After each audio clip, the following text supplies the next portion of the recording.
smack People talk. thought they were going to hear a conversation about the war below, but surprise, we have bait and switched them. Now we're going to be talking about the best state in the nation, That's Maine. it. Exactly. Absolutely. Well, we really are super excited to have you on here. The whole team was like really happy when you agreed to come on. And I know we've got a bunch of folks joining us today who are equally excited. So with that, I probably don't have to intro you to all of our guests that are joining us, but Ernest is a senior correspondent for Reuters, covering the green energy transition and the minerals that undergird it. He previously covered the U.S. shale oil revolution, politics, and the environment, and held roles at the Associated Press and the Bangor Daily News. A native of Maine, as everyone's heard us chit-chatting about, he is a graduate of the University of Maine and Columbia Journalism School. So welcome again. Really Great to be excited with you. to be here. Awesome. All right. So for those of you who haven't read the book yet or haven't started, I'm just going to hold it up. And I will say, like, I took out all my post-it notes, but I don't know that I've underlined any book so much since college. First of all, because I kept saying like I've got to put this on LinkedIn. But can you give folks who maybe haven't read it yet a little bit about what drew you to the topic? What compelled you to write this? Sure. So the book is The War Below, Lithium, Copper, and the Global Battle to Power Our Lives. And it builds off of my day job, which is at Reuters, where I've been covering the critical mineral space for the past 6 years. And I primarily focused on North America, but other projects across the world. And the more that I reported on different proposed projects across the continent and elsewhere, I interacted with a lot of folks that were either before or against these mines. And these are projects that would supply the metals that are the building blocks for lithium ion batteries and for a whole host of other electronics.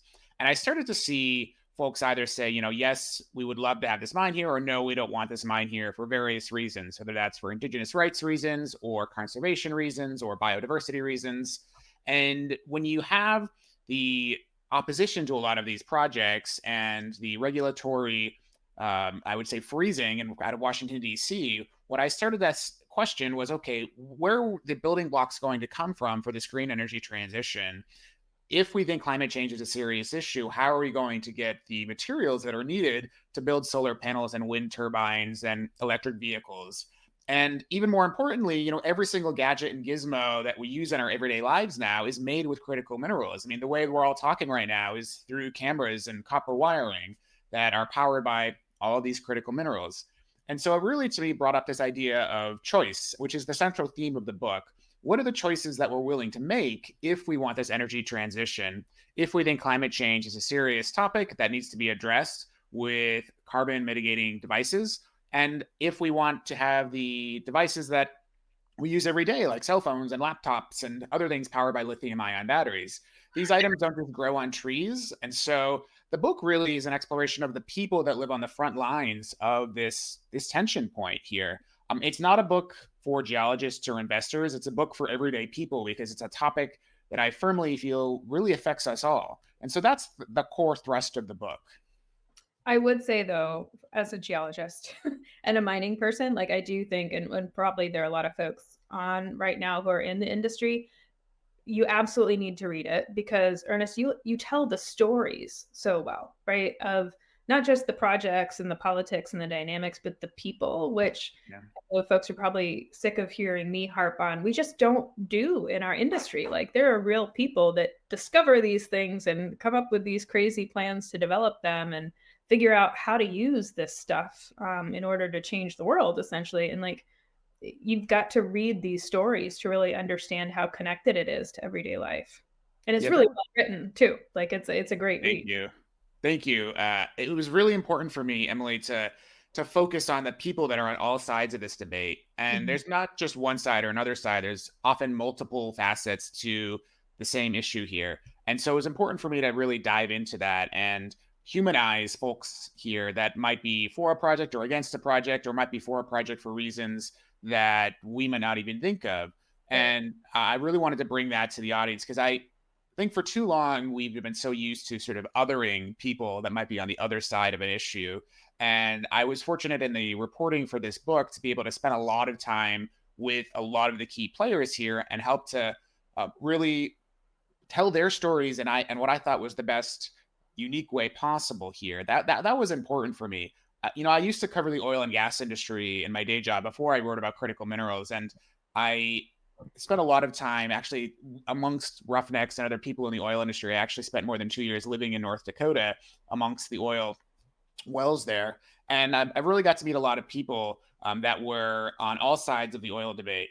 But there, it's sort of very stereotypical when you're chronicling oil to find people that are either like really pro oil or really anti oil. Very few people fall into what I would say a murky middle. What was interesting to me here with the critical minerals debate that I wanted to explore in the war below is that 98, 99% of people you talk to would say, yes, we need critical minerals. Like, yes, we need them for these electronic devices as well as to fight climate change, but we just kind of don't want this mine in our backyard, or we just don't want this here. So can't you get it someplace else? So rather than oil or gas, where I had a lot of people say, do we need more oil or gas? Most people I talk to for the book and in my day job say, yes, we need more lithium, we need more copper. And so the tension is around where do we get it? So that for me shifted the dynamic of the conversation. And it made it even more important to focus on the people here that are on the front lines of this choice. So by reading the book, you get to meet people that have very earnest reasons for wanting to build, say, a lithium mine in Nevada. And that tension point comes up against a conservation group that says, no, this is not the space for it.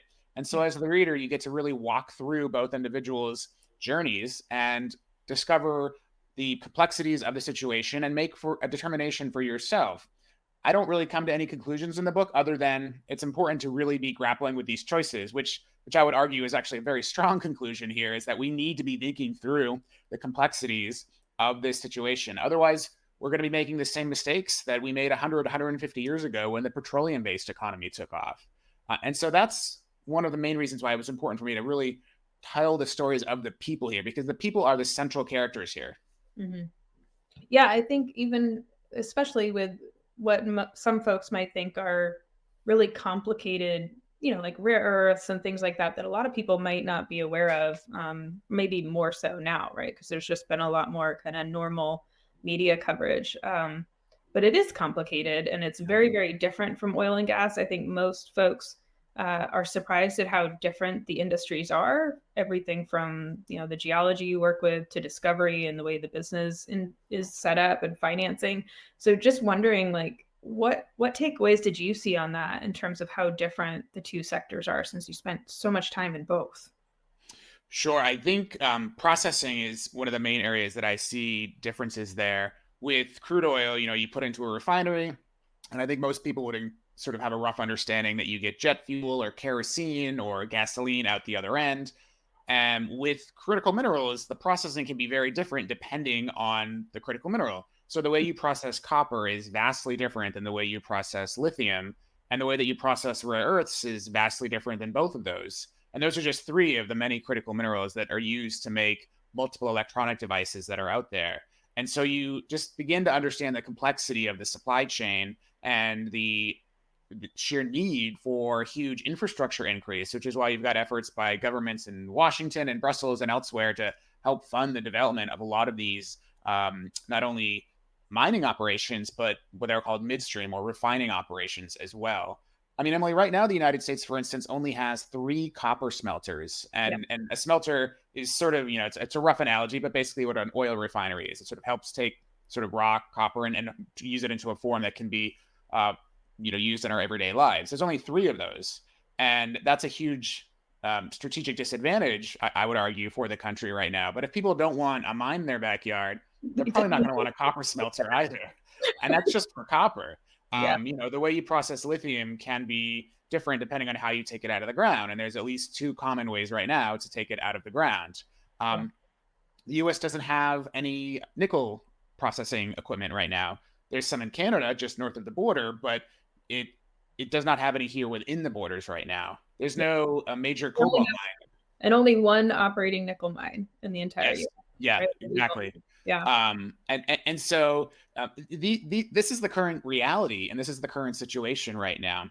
Mm-hmm. And so the book explores several projects in the U.S. Southwest, in the Midwest, and elsewhere, and helps people sort of explore through the stories of these specific people the complexities of these supply chains right now, including the refining aspect of it, because this is another thing that we have to be thinking through too.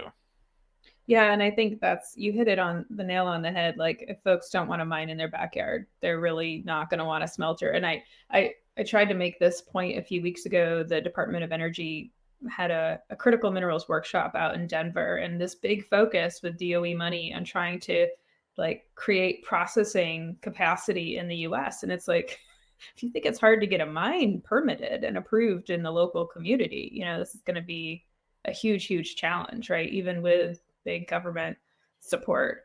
And I Yes. think it's good to also just tag in on that from a political or geopolitical perspective. The USGS released their 2023 mineral commodities summaries. Big shout out to USGS. We love them and their prospector users. But the US is 100% net import reliant for 12 of the 50 individually listed critical minerals and was more than 50% net import reliant for an additional 31 of those commodities. And again, folks who are already in the industry might be familiar with this issue, but in your view and what you talk about in the book, what are some of the key geopolitical risks if nations like the US remain so reliant on foreign critical mineral supply? Well, we have a great example in the book of China using its control of a key critical mineral as a potential economic weapon, and that's rare earths. And the name is sort of a misnomer. They're not actually that rare. What they are is a grouping of 17 minor metals that are used widely across the global economy. What's actually rare is to find them in large deposits. There is one in California. There's a huge one in China, and there's some elsewhere in the world as well, parts of India, parts of the African continent, etc.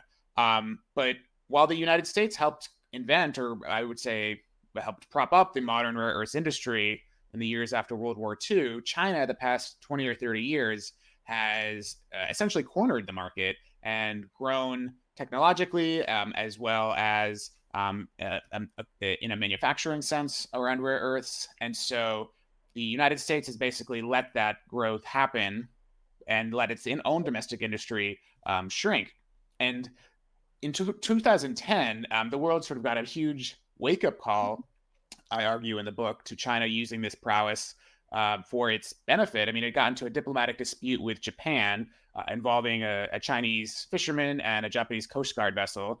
And the net result was that China blocked the exports of rare earths for a few months. And you can imagine a huge manufacturing economy like Japan. That signal definitely was noticed strongly in Tokyo. It also is noticed strongly in Washington, because if you can cut off rare earths exports and use that as an economic weapon, what are the ripple effects that could have across an economy? Rare earths commonly are used to make magnets that turn power into motion. So they're used in electric vehicles, because an electric vehicle doesn't have an internal combustion engine, obviously. And so it takes the power from the battery and it transfers that into motion that turns your car's tire. And in a cell phone, the thing that makes your cell phone vibrate is a rare earth magnet. And so when it vibrates, that's that. And those are two sort of common consumer examples. On a more defense level, they're used in fighter jets. They're used in laser guided missiles. They're used in night vision goggles. They're used in many, many other pieces of weaponry. And so you can see why, from a strategic and a geopolitical perspective, whoever controls rare earths really controls a huge part of the global economy. And so being able to use those minerals as an economic weapon, I do argue in the book, has given China a huge strategic advantage. Emily, we saw also last fall that the Chinese government blocked exports of other minor metals, germanium and gallium, and started hinting it could do so for graphite. It also Right. blocked the export of certain rare earths technology. So already we're starting to see China make moves around this critical mineral space. And right now, as you sit here today, the US has this rare earths mine in California, but that mine right now is struggling to actually resume rare earths processing. It did at one point in the past, but it hasn't for a long time. And so that mine sends a lot of its what's called concentrate, not to get too wonky here, but lightly processed rare earths to China right now for processing. And so that's a huge strategic flaw in the country's attempt to be energy independent, or at least strive for energy independence. And the book goes through the history of this mine in California, known as the Mountain Pass Mine, all the way from its discovery up into its current ownership today, and explores and explains to the reader why she or he should care, really. And I argue in the book that this is extremely important because of all the electronics that we use, many of them contain rare earths. Yeah, and it all happened because we got a U.S. company got outbid by 50K, right? $50,000. That was it, right? Exactly. $50,000, and at our only operating rare earth mine. Not, I mean, the total bid wasn't just for 50K, but only 50K. Right. The difference. Correct. Yeah, yeah. For me, I remember when all of this happened in 2009, 2010, because that was when I was working in Afghanistan, running the mining exploration program over there, and it's part of why we did a bunch of work on a rare earth carbonatite in southern Helmand. Okay. Was because this was really starting to become of importance. Folks were already paying attention to it really at that time, but the idea being to start to identify assets in kind of partner countries, or yeah, so it was a big deal. Lots of generals at the Pentagon being like, okay, is lithium a rare earth? What are we looking for? Yeah. So it's only gotten, not technically, but yeah, exactly. Oh, they still do that. But yeah, and I thought, just a little shout out, I know one of the first quotes that I recognized in the book was from Mark or Wade Senti, I forget which one, from Advanced Yes. Magnet Labs, one of my favorite rare earth magnet producers down here in Florida. So yeah, well, shout out to the work that they do. Well, really cool. And I think, a lot of folks are probably understanding even that outside of rare earths, just with the electric vehicle market, folks might be paying attention to what's going on with nickel in particular. Yes. We brought nickel up earlier. And I think even folks that aren't in mining are starting to understand that China has such a dominance in the supply that they can continue to dominate by flooding the market, essentially, right, in order to lower the commodity price, at which point they can buy up the mines or buy up the product on the market at a much, much lower price, and basically essentially put a lot of companies out of business or keep them really controlled. So beyond rare earths and kind of those fancy things. We're seeing it right now, especially in cobalt. Yeah. Roughly a year ago, there was a cobalt project in Idaho here in the United States that was under development, and the cobalt market was oversupplied. The price is decreasing. Despite all that, a Chinese company that operating in the Congo, DRC, which has massive cobalt supplies, as you know, Emily, decided to increase production, clearly with an economic bent in mind, that further flooded the market, further depressed the price. And so the company developing that Idaho cobalt project essentially froze development. Right. And this would be a nice chunk of supply for the domestic United States. And cobalt is key for some electric vehicle batteries, as well as other uses across the economy. But now that project is in stasis and is not moving forward, partly because of just economics, not even an economic weapon being used, right, in terms of withholding supply, but an economic weapon being used in terms of affecting the price on the global market. Right. And so these are things that affect supply and demand as well, that I argue in the book that people should be thinking through more as well. Yeah, and I think one thing that we pay attention to a lot here at Prospector is, one way that countries, not just to be specific to the US, but since there's kind of a US focus on this, can combat this is to support exploration, right? Support early stage projects so that you have a variety of projects out there so that the best projects get funded, right? If you never put money into that kind of essentially like the startup space of the mining industry, right? If you don't put money into those early stage startups, you're not going to have unicorns hitting, right? So you've got to create that pipeline. And our data on Prospector shows that currently 36% of all projects in the US are still in the grassroots or very early stage. And the book talks about the contentious nature of new projects and concerns that folks have. I wonder if you could talk to us a little bit about your experience researching the different perspectives around some of them, and what are the challenges that folks really articulated to you beyond just like, I don't want an open pit in my backyard. Like, what did you hear from folks? I think it depends on where in the United States a proposed project is. And I should say to your audience here that I primarily focused on projects in the United States because it was important for me to have readers in the US especially grapple with this idea of choice I think too often US audiences are just expecting to show up to a store and get a product without sort of fully thinking through where that product came from. The book does look at projects elsewhere in the world, though, but most of them are in the United States. And I would say, Emily, I would put it in my answer into two buckets for you. Projects that are on US federal government land have a vastly different experience than projects that are not.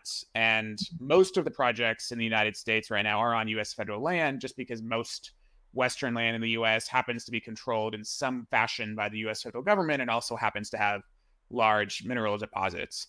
Right. And so I look at the main the main proposed mine that I look at for I would call it the spine of the narrative is the Rhyolite Ridge Lithium Project in Nevada, which is about 200 miles north of Las Vegas.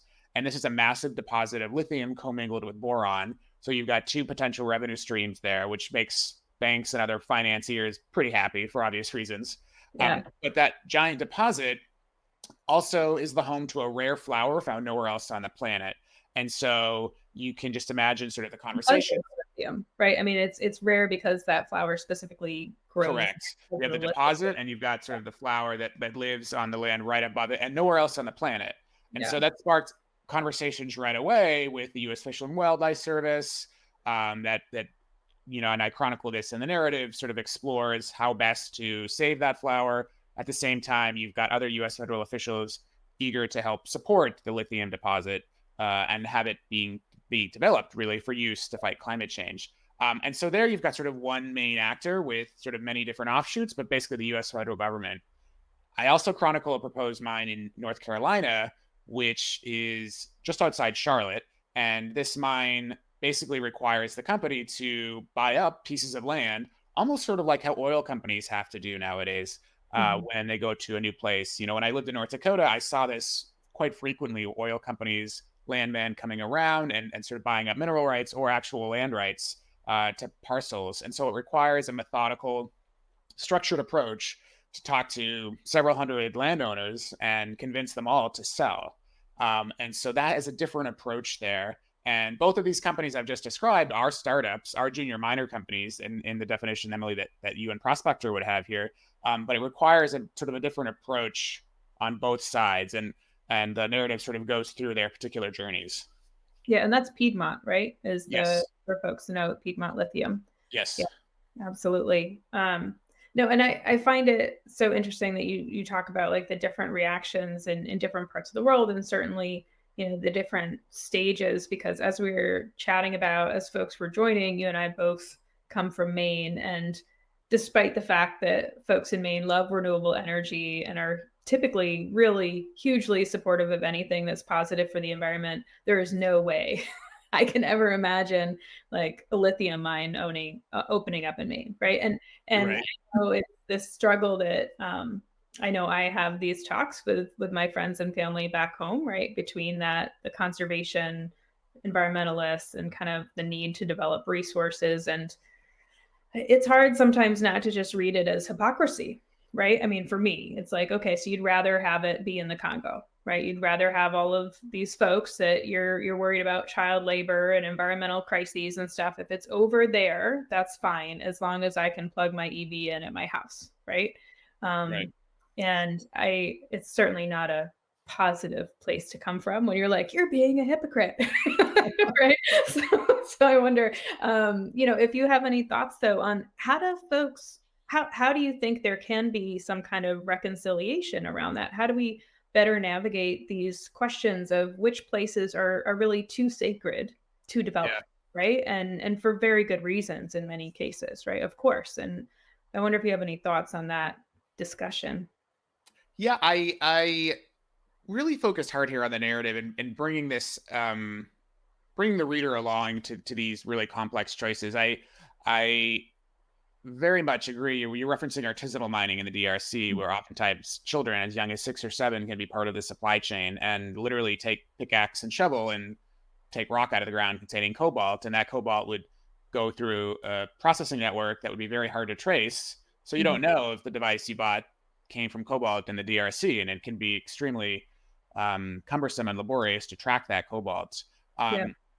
And I'm not necessarily saying it's black as white. It's not that black and white. Like if we don't have more cobalt mining in the United States, are we saying we want more children mining in the DRC? I mean, I Yeah. don't necessarily think it's that direct. But what I really strove to do here with the narrative is to say to the reader that unless we actually want to have more production here domestically, or at least have the conversation about where we want to get it, then we Mhm. have to be comfortable with the reality that there are places in the world where these critical minerals are going to be produced at ESG standards Mhm. that might cause us to blush or might cause us to recoil. Right. And if we're not really comfortable with that reality, then we have to be grappling with the hard choices of where here in the United States or North America we are comfortable with allowing these mining operations to move forward and at what standards. One chapter in the book, I explore the history of IRMA, the Initiative for Responsible Mining Assurance. And that's a mining certification standard organization. And it was important for me to explore it because it has a unique backstory. It was started in part by the former CEO of Tiffany, who, the iconic jewelry company. Mhm. And he realized when he was running Tiffany that he knew a lot about jewelry for obvious reasons, but he was not a mining engineer. He was not a mining CEO. He knew nothing about the best ways to mine, but he did know that he had to continue to buy gold and copper and platinum and many other metals out there to keep selling engagement rings and watches, etc. And so he got together with some NGOs and they basically said, how can we create an organization that sets the standards for the best ways to mine?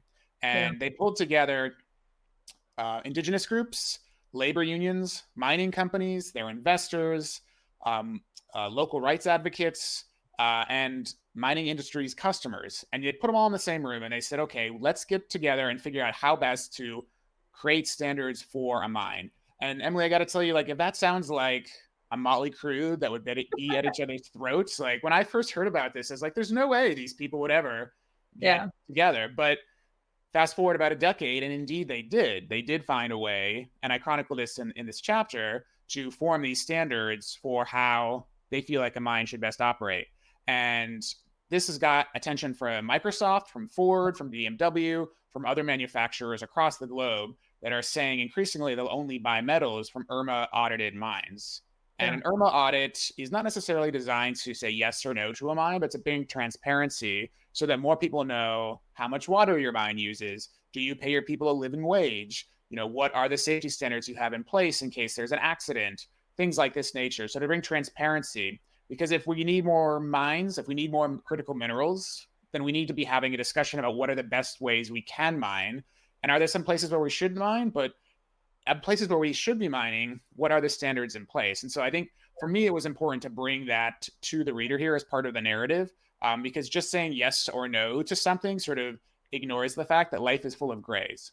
No, 100%. And I think that's where, again, I'm so excited that you wrote this book because it's really only once folks start to get into the grays and hear the different perspectives, right? And the different, the detail, right? You really have to understand the detail. You can't just, like I was saying, call people hypocrites or if it can't be grown, it must be mine. Therefore, you should love us, right? I mean, it always reminds me a little bit. I don't know if you ever saw these growing up in Maine, but forestry industry is, of course, huge and folks used to have these bumper stickers that like if you don't like logging, good luck without your toilet Oh, the paper. toilet paper, yeah. Yep. Bumper stickers were everywhere for a few years, and it's like, okay, point taken, right? But still, I don't know if it really moves the needle very far, you know. There are some people who would use leaves. So, Right, exactly. yeah. So people will get very ingenious. And a Yeah. shout out, we just did actually have Amy from Irma on our Oh, podcast. excellent. So just dropped the link in the chat if anyone wants to go listen to that. Huge fan of what they've done and agree. My thing with Irma in particular is there's all this chatter in the industry about we need more different standards. And it's like, no, there is one where they've already like gotten everyone around the table and like created this great construct. Like, let's just get behind it, and like use that Yeah. as a mechanism. And what was key for me there with Irma, to your point, Emily, there are a lot of standards out there right now. What was so key for me about telling their story is that we've got a lot of manufacturers that are Mhm. saying Irma is the one for us. So people that are actually building the products that you and I buy are Yeah. increasingly saying that we want Irma certified metals to build our products. Yeah. And I think we're going to get to a point, my theory is that we'll get to a point where increasingly a consumer, if you buy an electric vehicle, is going to want to know what is the total greenhouse gas emissions to produce and ship this vehicle to the showroom floor. Because what's the metric you look at right now for an internal combustion engine? It's miles per gallon. I think customers are going to increasingly know, hey, like I'm not emitting greenhouse gas emissions by buying this EV, but did the lithium come from northern Chile out of a big evaporation pond facility there? Did it get shipped to the Pacific coast? Did it get shipped across the Pacific Ocean to get processed in China, then put into a cathode, then put into a battery pack, then get shipped back across the Pacific Ocean to an EV plant in, say, Nevada, before it was shipped to, say, you in Florida, Emily, or our families in Maine? And, just think of that long, circuitous, route there. I think increasingly consumers are going to want to know, hey, if going green is my way to help save the planet, I want to make sure that this product actually is green when I buy it.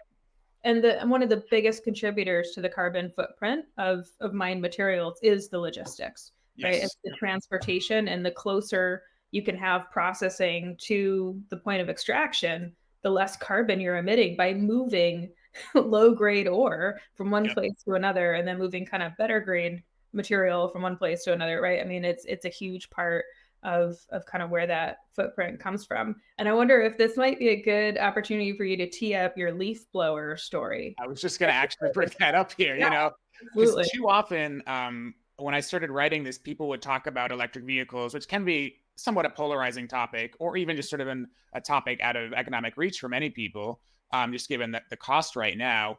For me, it was important to talk about all of the devices that we use every day that are not electric vehicles, but are still powered by critical minerals. And so a year or two ago, I got a house and decided to go all electric on the lawn care. So I got an electric lawnmower and an electric weed whacker and an electric leaf blower. And, regular internal combustion engine powered leaf blowers are 2-stroke engines. They're horrible for the environment. They emit all this sort of noxious pollutants that contribute to greenhouse gas emissions. And so a lot of leaf blowers now are going electric. But that took me down this rabbit hole, especially as I was writing this book about, okay, where did all the critical minerals come from that are inside this lithium-ion battery that are powering this leaf blower? And I got to tell you, Emily, like I got a lot of resources at my disposal, especially in my day job, and I couldn't figure out where they came from. I had no clue if the lithium took that long route I just described to you. I couldn't tell if the nickel came from Indonesia, where like whole rainforests have been dug up to extract nickel. I couldn't figure out if the copper came from Peru, where we've had a lot of farmers bitterly complain that the copper mining trucks kick up dirt and dust that pollutes their crops and makes their livelihoods untenable. I couldn't figure out any of these things. And so that's just for one lowly leaf blower. Now magnify that across the millions and billions of electronic devices we use every single day. And it really helps put in context that this situation is about so much more than electric vehicles. Yeah. No, it's so true. And I think, to your point, I don't think folks understand outside maybe of the industry how many steps go into turning a rock that comes out of the ground into something that you use that goes into your leaf blower, or even like your makeup, or it's really just about anything that you use. And I always say, and I can see we've got some comments in the chat about like the lack of the need for education in schools about this topic and everything, and geosciences in particular, in my opinion, as a geologist. But I'm like, we as a nation need to get back to like the Mr. Rogers. Like, do you remember those episodes where he would like go into the factory and like show you how crayons got made? Like, I think in general, right? Yeah, we've kind of like totally gotten disconnected from just what it looks like. And that was one of the things that I really enjoyed about the book, were the parts where you actually went into the mines or the plants, and like you talked about kind of what the equipment looks like, what it feels like to be standing in this big open pit mine. Like, because again, I think folks don't even kind of understand what it takes to do that. And it is so different from oil and gas, right? I mean, oil and gas, my friends in that industry are going to, kick me under the table for this, but like basically you stick a straw in the ground and oil comes out, right? Like, analogy, yes. So it's the Beverly Hillbillies, opening scene. But, mining, it's really complicated to kind of break things down and then put them back together into something that folks use. And I was really at pains in the book also to tell it, to your point, Emily, a story of an active mine. So several of the chapters are about proposed projects, but one chapter dives into the Morenci mine in Arizona, which is operated by Freeport-McMoRan. It's the largest mine of any metal on the North American continent. And so taking a visit there and seeing the site really helped tell the story of what a modern mine looks like. What does it Yeah. look like to have a company that has earned the social license to operate a large mine and has been active for more than a century and produces gargantuan amounts of the copper used in the United States and the world every single day? Like, what does that look like? Mhm. So rather than just constantly showing the reader the tension around proposed projects, is what does it actually look like to operate a mine of the 21st century? And so you get to, as you read that chapter, explore what it's like to see not only the open mining pits, but also the processing facilities, also the tailings dam facilities, and the facilities that make copper cathode. And so it was important for me to show that to the reader so that she or he really gets a sense of, as you say, the many, many moving parts that go into getting the copper wiring that goes into your iPhone charger. Yeah. Yeah, it's and I don't know, if any of the folks listening haven't been able to go to a mine, I really encourage you to look for a mine tour near you or a mining museum. And Jess Scanlon on the Prospector team is a huge proponent of those because, again, I think until you see it, it's just really hard to understand what it looks like and what it feels like on both sides, where you can also better understand the concerns that people have, right? Just when you do see dust or hear the noise and all of that stuff, right? It's, again, we're always more open to discussion when we see the reality of something. You know? Right. And you realize there's human beings on all sides of this issue, right? It's not just sort of nameless, faceless thing. There are human beings on all sides of these issues. Yeah, absolutely. And on that, we were talking quite a bit about the traceability. Do you think that that's going to become, you talked about the fact that consumers are going to be more and more concerned about it. Do you think that that will eventually shift into people wanting things closer to home? You know what I mean? Or how connected do you think those will it ever get to that point? I think increasingly consumers are going to move in that direction. I think a good analog is the clothing industry. Um, People love brands. I'm in honor of Maine. I'm wearing LL Bean. And we saw a few years ago that another company had sourced a lot of its clothing from Bangladesh, but then it Mhm. came out that there was a large fire in this garment facility, and a lot of people were killed. And so I think people that bought from this particular brand were shocked to know that the high-end clothing that they bought was made in a facility with atrocious safety conditions, where the workers were paid not a living wage, and some of them ended up dying in these atrocious conditions. And so you're starting to see some change, I think, in the clothing industry, with people sort of insisting on better standards for the clothing that they buy, and so they're starting to say, we're not going to buy a t-shirt made in a sweatshop. Mhm. And it's not a complete 180. Like, I think a lot still has to change, but I think you're starting to see it slowly in the clothing industry move in that direction. And Yeah. I think you'll slowly start to see it move in that direction for the mining industry as well, especially as the energy transition accelerates. And it Mhm. is accelerating. I think a lot of folks the past few weeks have been looking at lithium prices, and some people have been forecasting the death of the lithium industry.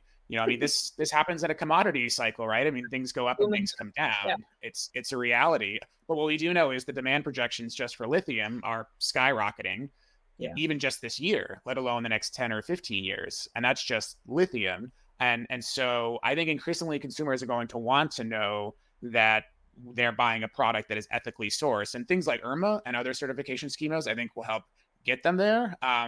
And I think people are also going to have to think through, what are the prices we're willing to pay? Are we willing to pay more for metals produced at ESG standards that we might consider important to us? Or are we Yeah. comfortable buying sort of quote unquote cheap metals, not really caring about where they come from? These are part of sort of the tough choices that I really hope the book sparks, because I think we're not having these discussions right now. Yeah. And I argue that we should be. Yeah. I equate it to like the farmer's market effect, right? Sure. Yep.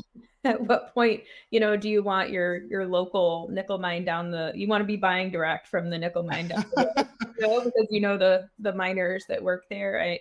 I've Was there just pesticide used? Exactly. You exactly. know. Yeah, like I've way overpaid for so much honey and fruit and vegetables because it's like, oh, you're at the farmer's market, drank too much iced Exactly. coffee, right? I am Um, with you. yeah.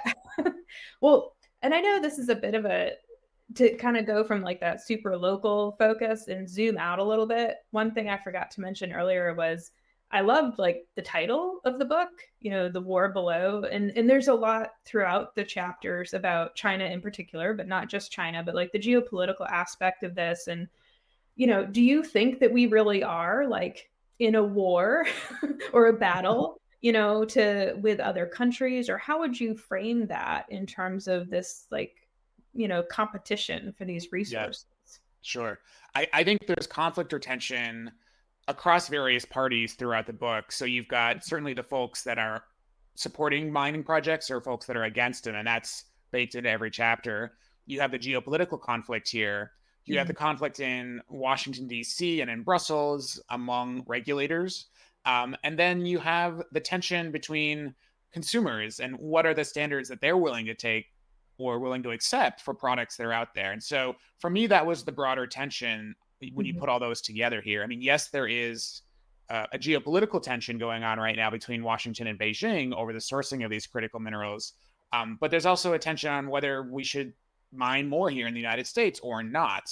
And Yeah. so for me, that was the central idea here, the central tension that I'm really tapping into.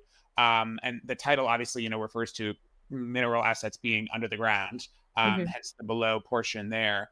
But that's the broader tension that is happening right now. And I argue in the book that if we're not going to have these discussions, then we have to be comfortable, in some sense, losing the war, Right. and letting places that we'll never visit or never see produce the building blocks for our everyday lives. It's standards that we might not accept. Mhm. And if we're not going to have the debate about that conflict, about that war, then we have to be okay with that. And so for me, that's another one of the tension points here as well. And I think by humanizing this, it helps make the topic very accessible for the average reader here. And that really was my target audience here, the everyday person on the street, because I really feel that this is a topic that really affects us all. And we can't just put our heads in the sand anymore. Otherwise, we're going to lose this war. Yeah, no, I can't agree more. And I think on that, it's about well, we've already gone for 45 minutes, so I'll switch over to some of the questions that folks have been sending in, and please, if you've got questions or comments, shoot those in, and we can chat about them. Um, one point that Ken made that I'd love to get your thoughts on is like Sure. who out there can or would speak positively about the industry. If we do it ourselves, it just sounds like we're being like, big tobacco, as he points out. But like for someone like yourself who's kind of spent an extended time immersed in the industry, but you're not really from the industry, like who do you think should be championing this? Or how do we do a better job of enlisting allies maybe in order to be champions for the industry and the right way to do it?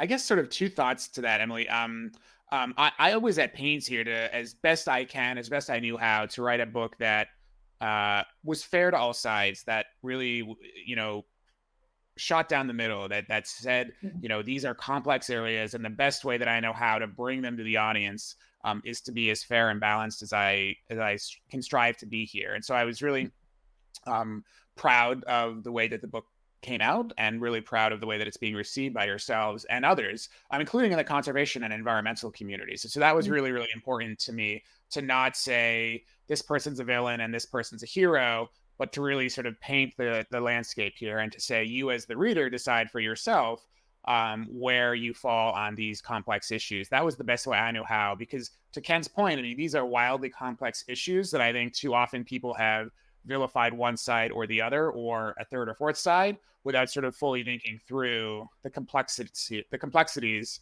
that really are baked into all sides of this issue. So that was a core focus of mine, if you forgive the pun, here in the book.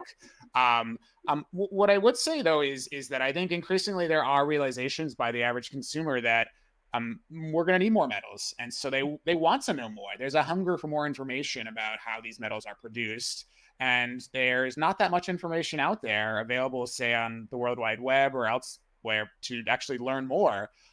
If you're just sort of an average, let's just say, I don't know, you're somebody in their 20s who is just sort of very curious about where copper comes from. Yeah. And so I think more information out there would help people understand a bit more about where the building blocks come from for stuff they use every single day. Mhm. And I really strove to do that here with the book, but I definitely saw a lot of people express sort of confusion or scratching their heads around, okay, well, where exactly does nickel come from? Or who produces a lot of the rare earths out there? What is a rare earth? Or even we were joking earlier that people think lithium is a rare earth. I mean, it's not, but we Yeah. know what they mean when they say rare earths. So I think sort of a broader understanding of the complexities of the supply chain does help. I mean, there have been, like any industry, mistakes, and the book does explore mistakes that the mining industry has made. I mean, there's no way around that. But I think more education about the mining supply chain can only help people further understand how complex this is and how important it is. Hmm. Yeah. And do you have any thoughts or feedback on, a lot of times folks in the industry are reticent to share a lot of information because the concern is, hey, if we put more out about what we're doing, we're just going to get protesters, right? Folks are just going Mm. to kind of try to shut it down. And a lot of folks, I'm not knocking anybody in particular on the call, but like, can be a little bit hesitant to engage for that reason. And in your reporting, have you seen maybe a better way or some of the good solution, or some of the examples you've seen in the book of groups that have done a good job of engaging and making sure to balance concerns in terms of how they're communicating? So I would say it probably gets back to transparency and helping people understand more about what goes on in the metaphorical mine next door. And like a great example that is a sad example is the Brumadinho tailings collapse in Brazil about 5 years ago. And this was a tailings dam that was known to have structural flaws that wasn't communicated to the neighbors, Yeah. wasn't communicated to most of the staff, and what you had was this giant tailings dam collapse. And this was not at a upstart junior miner. This was Right. at an established international mining company that's been around for a very long time that has a very large balance sheet. And so that unfortunately reinforced the stereotype that the mining industry is insular, that it does nothing to actually communicate, and that it, in this specific instance, did not communicate potentially life-saving information to Hmm. its core constituencies. Now, I'll grant you that's one example among many, many large mining companies that are out there. But, I mean, I think sharing more information with not only physical neighbors, but communities, whether that's people physically nearby or investors or other stakeholders, can only further help to spread not only critical information, but just goodwill out there. As I talk to local communities time and time again, I mean, this request for information was a core part of what they brought to me. Yeah, and I think it's when I chat with folks, over a bourbon, it's like, we can't expect people to just magically give us a better reputation if we haven't done the hard work of actually doing better. Like, it sounds really simple, but like if we want people to view us differently, we have to act differently. Which means, it's you've got to kind of break outside the box of the normal, whatever the current, kind of structure and policy is.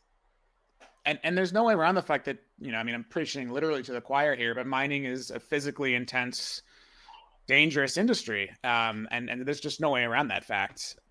Yeah.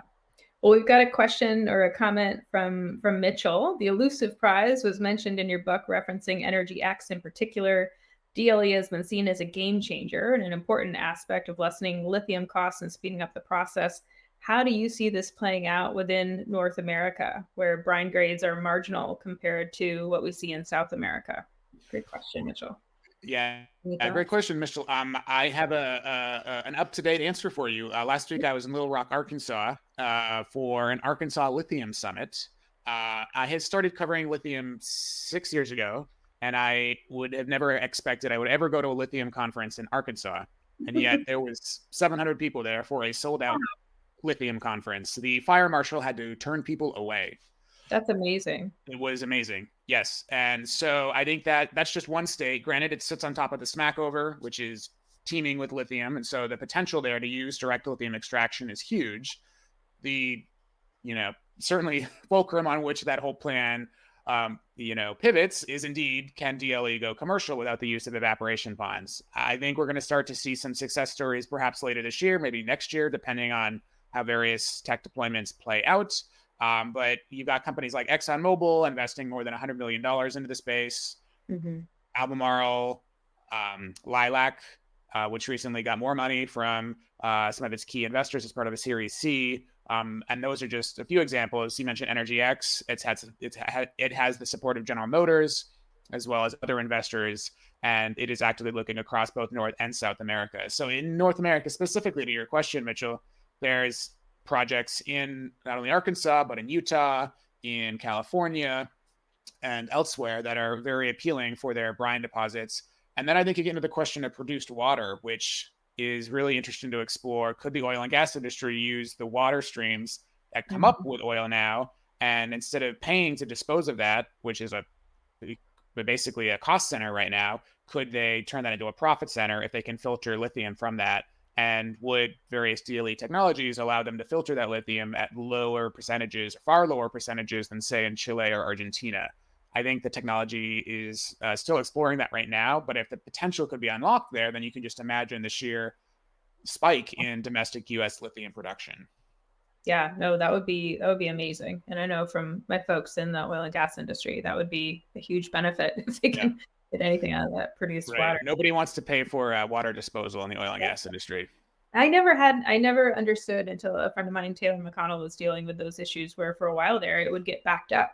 Right. And they literally couldn't dispose of it, and it would back up the whole industry. So, well, I'm getting a prodding from Jess here that folks that listen to our podcast On the Rocks know that our last question is always for our guests. If you could wave a magic wand and change one thing about the mining industry just overnight, so you don't have to deal with any of the complaining, any of the bureaucracy, what would you change about the industry? And folks, we'd love to hear your answers too. Gosh, that's wow. No pressure. Yeah. Buy your book, right? Every person in the industry would run out and buy The War Below. That's I mean, certainly yes. That's I would highly recommend that everyone buy the book. But yes, actually, I would say that. But I would say that broadly, I think the average consumer and the mining industry need to have a conversation about the choices that, need to be made. And I think that's so important. And that's the main message of my book here is choice. If I've learned one thing in writing a book, Emily, and this is my first book, it's you get to ask your audience one question. And the question I'm putting to the audience here is, what are the choices you're willing to make? And I would say that the mining industry needs to be having that conversation with its customers, with its consumers that are out there. And sort of this dialogue has to happen. And it's happening to a certain extent right now, but it's not happening on a broad level. It's what are the choices the mining industry expects from its consumers, from everyday citizens, from manufacturers, and what about the flip side of that? What do consumers and manufacturers expect from the mining industry? And so I would say that has to be happening a lot more now. It's not happening. And I referenced my past coverage of oil and gas. When oil and gas started revolutionizing the global economy about 150 years ago, we didn't really think through some of the tough choices then. And what did we get? We got climate change. We got armed conflict about crude oil. We got a cartel that controls a huge portion of the world's oil production. And if we're not careful, we're going to be making the same mistakes that were made back then. And already we're starting to see people talk about maybe we could have a lithium OPEC. Several presidents in South America are talking about that. We've had some analysts warn that we could actually see wars over copper, which sounds sort of mind-boggling when you think about it. But this is what leading analysts have warned could be a friction point in the 21st century. And so I would say that one main thing that I really would like to see more broadly is just this broader dialogue among everyone who interfaces with the mining industry, which, spoiler alert, is all of us. Yeah. And to say, okay, what are the choices that we're willing to make here? Because if we don't think through these choices, then we have to be comfortable with the consequences of our inaction. And I really don't think anybody will want that. Yeah. Lack of a decision is in fact a decision. Yes. Yep. Exactly. Right. And Yeah, and I think to your point, this it's also something that I think within the industry, we as an industry need to start thinking about the choices that we need to make, right? About how we're willing to do things differently in order to be a part of this future, right? And how we can contribute to that. So Yes. absolutely love that. I think, making the point that this is a choice and everybody has a responsibility to engage on it, not just abdicate that discussion and that decision to other Yeah. folks. We're all in this together. Absolutely. Well, thank you so much again, Ernest, for joining us. Really appreciate it. I know you're super busy with the book launch and the tour, and congratulations on everything. And again, folks, if you haven't bought it yet, get out there and get The War Below. And we look forward to having you back on sometime soon. Anytime, Emily. Thank you so much for the great conversation and to be with your audiences, and look forward to future talks. Awesome. Thanks, everyone. Have a great rest of the day. Thanks, everyone. Have a good